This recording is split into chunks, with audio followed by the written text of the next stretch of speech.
Hi అండి, నమస్తే. నేను మీ Alekhya. Welcome back my channel Alekhya kitchen. కరోనాకి ముందు ఈ తీగ ఏంటో ఆకేంటో కూడా ఎవరికీ తెలియదండి. ఆఫ్టర్ కరోనా ఈ తిప్పతీగ తెలియని వాళ్ళు ఎవరూ లేరు.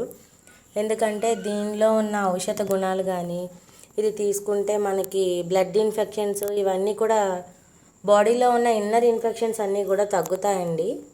అలాగే ఉదయం లేదా సాయంత్రం పూట మన ఆహారానికి ముందు ఒక అరగంట ముందు ఒక తిప్పతీగ ఆకుని తీసుకుని దాన్ని కడుక్కుని మనం తినడం వల్ల మనకి షుగర్ లెవెల్స్ అనేవి పెరగకుండా ఉంటాయి. అలాగే బాడీలో బ్లడ్కి సంబంధించి ఇన్ఫెక్షన్స్ ఏమన్నా ఉన్నా తగ్గడం అలాంటివి జరుగుతాయండి.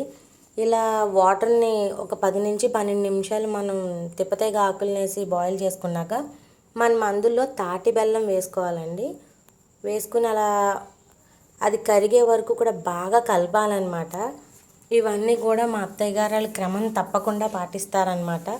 ఒక వారానికి 2 సార్లు ఈ తిప్పతీగ రసాన్ని ఇంకా ఇంకా చాలా చాలా పాటిస్తూ ఉంటారు మా అత్తయ్య గారు, మా మావయ్య గారు. కంపల్సరీ ఇది తాగితే మన బాడీలో ఉన్న వేస్ట్ అంతా పోవడం అలా జరుగుతుంది అనమాట. హెల్త్కి కూడా చాలా మంచిది. అలాగే దగ్గు, ఉబ్బసం, పాత జ్వరాలు, చర్మ వ్యాధులు కూడా తగ్గుతాయండి. దాంతోపాటుగా మనం బీరకాయ కూర మాత్రమే వండుకుంటాం, కానీ బీరకాయ తొక్కులు తీసి దాంతో గనక మనం పచ్చడి చేసుకుంటే కనుక ఇమ్యూనిటీ పవర్ పెరుగుతుంది. అలాగే కంటి చూపు కూడా మెరుగవుతుందండి. రక్తహీనత, అలాగే డయాబెటిక్స్ ఇలాంటివన్నీ కూడా మనకి దగ్గరికి రాకుండా ఉంటాయి.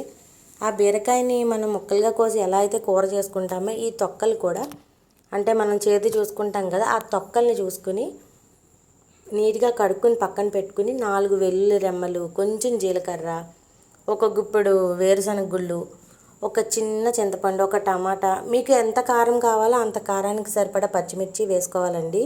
అన్నీ ముందే ప్లేట్లో పెట్టుకుని, అలాగే మనం మిక్సీ జార్లో మన వేరుశనగ గుళ్ళు ఉంటాయి కదా, అవి కాస్త వేయించుకోవాలండి. వేయించుకుని ఫస్ట్ అవి మనం యాడ్ చేసుకుని తర్వాత ఇందాక నేను మీకు చూపించినవన్నీ కూడా కొంచెం ఆయిల్ వేసి లైట్గా మగ్గనిచ్చి దానికి రుచికి సరిపడినంత రాక్ సాల్ట్ వేసి మిక్సీలో గ్రైండ్ చేసుకోవడమేనండి.